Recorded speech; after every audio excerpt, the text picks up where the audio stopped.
क्या आपको भी ऐसा लगता है कि आप अपनी लाइफ में आगे नहीं बढ़ पाओगे, अपनी ड्रीम्स अचीव नहीं कर पाओगे? क्यों?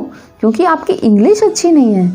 आप एक ग्रुप में बैठे हुए हो, लोग अपने आप को प्रेजेंट कर रहे हैं, अपने आइडियाज़ ला रहे हैं और आपके पास उस चीज़ को लेके बहुत सॉलिड आइडिया है, बहुत अच्छे व्यूज़ हैं, पर आप उनको इसीलिए नहीं रख पा रहे क्योंकि आपको लगता है लोग हंसेंगे। क्यों? क्योंकि आपकी इंग्लिश अच्छी नहीं है, आप उसको इंग्लिश में प्रेजेंट नहीं कर पा रहे हो। तो अगर आपका भी ऐसे ही सोचना है कि आप आगे नहीं बढ़ पाओगे जस्ट बिकॉज कि आपकी इंग्लिश अच्छी नहीं है, तो ये वीडियो आप ही के लिए है। इस वीडियो के थ्रू मैं यही बस कन्वे करना चाह रही हूँ कि अगर आप में कुछ करने का जज्बा है, काबिलियत है, तो इंग्लिश तो बस एक अपने आप को प्रेजेंट करने का एक माध्यम है। इसमें मैं लेकर आई हूँ विजय शेखर शर्मा की कहानी, जो कि पेटीएम के को फाउंडर एंड CEO हैं और as per the latest report of Time magazine वो वर्ल्ड के 100 इन्फ्लुएंशियल लोगों में से एक हैं। पर इससे पहले कि मैं कहानी आगे बढ़ाऊँ, आगे आपको बताऊँ उनके बारे में, अगर आपने मेरा ये चैनल सब्सक्राइब नहीं करा है then please do subscribe and don't forget to press the notification bell icon. तो आते हैं विजय शेखर शर्मा की तरफ।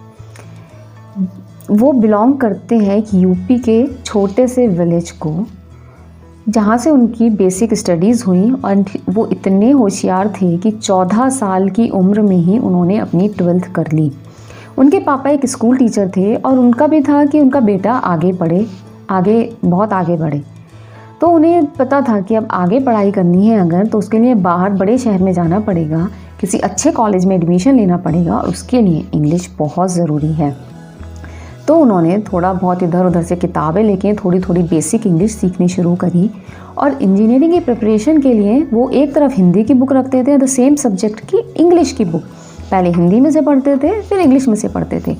ऐसे कर करके उनकी थोड़ा बेसिक इंग्लिश आ गई एंड ऑब्वियसली इंटेलिजेंट तो थे ही, तो उनका एडमिशन भी हो गया।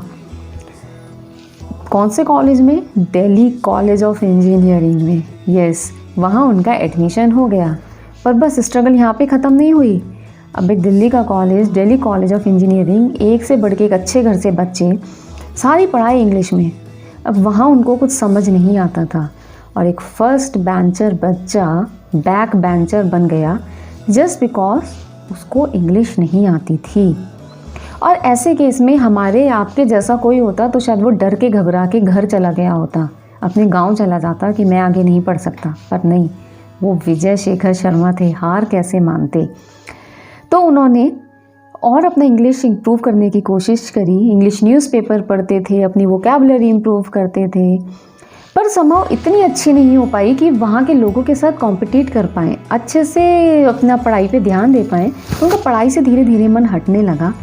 पर वो इंटरनेट से की दुनिया से काफ़ी प्रभावित थे उस टाइम पे और उनका सपना था स्टैनफोर्ड जाने का। क्यों? क्योंकि वो याहू से बहुत ज़्यादा अट्रैक्ट थे, उनको याहू में काम करने का, वहाँ पे जाने का सपना था। पर फंड्स नहीं होने की वजह से और इंग्लिश नहीं आने की वजह से उन्हें पता था वो वहाँ नहीं जा पाएंगे। तो उन्होंने इंडिया में रह के ही और नॉलेज गेन करी और एक अपना डेटा मैनेजमेंट सिस्टम बनाया और उसके बाद उन्होंने MNC में कुछ टाइम जॉब करी, अपनी कॉलेज की पढ़ाई भी पूरी करी and he founded the company 197, जो कि पेटीएम की पेरेंट कंपनी है। और उसके बाद पेटीएम के बारे में तो अभी किसी को कोई बताने की ज़रूरत नहीं है, क्योंकि यहाँ पे ये स्टोरी है, सक्सेस स्टोरी है विजय शेखर शर्मा की, जो एक गाँव को बिलोंग करता था जिसको इंग्लिश नहीं आती थी, पर आज वो दुनिया के 100 इन्फ्लुएंशियल लोगों में से एक है। उनका खुद का भी मानना है कि डेडिकेशन और हार्ड वर्क से कुछ भी पॉसिबल है। तो अगर आपका भी कोई सपना है और आप सिर्फ इसीलिए रुके हुए हो कि आपकी इंग्लिश अच्छी नहीं है, तो जुट जाओ, बस देखो कि उसमें किस डायरेक्शन में आपको मेहनत करनी है। एक बेसिक आना चाहिए कि कोई आपको कुछ कह रहा है, थोड़ा उसको समझ पाओ और उसके बाद में बस जुट जाओ, मेहनत से लग जाओ और आप अपनी मंजिल तक ज़रूर पहुंच सकते हो।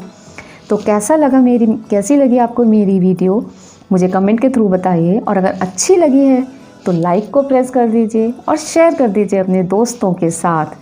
And stay safe, happy and healthy till we meet again. Bye bye.